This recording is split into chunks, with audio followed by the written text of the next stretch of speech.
pagbili ba ng condominium sa Wiswind ay lifetime ownership? Oo, perpetual ownership ang tawag dyan. Hindi totoo na 50 years lang ang ownership ng condominium. Huwag kang maniwala sa chismis. Ang 50 years ay yung contract ng condominium corporation, kung saan after 50 years ay kasama i-evaluate ang status ng building. Bilang unit owner, may vote ka kung gusto nyong i-demolish ang building or tuloy pa rin ang pagtira doon. Kung majority vote, ay demolish ang building, paghahatian ang proceeds on a pro-rate basis.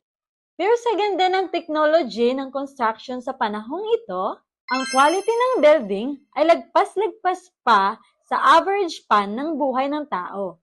Yan ang totoong kwento sa pagiging lifetime owner ng condominium. Kaya, follow for more! Walang chismis dito, promise.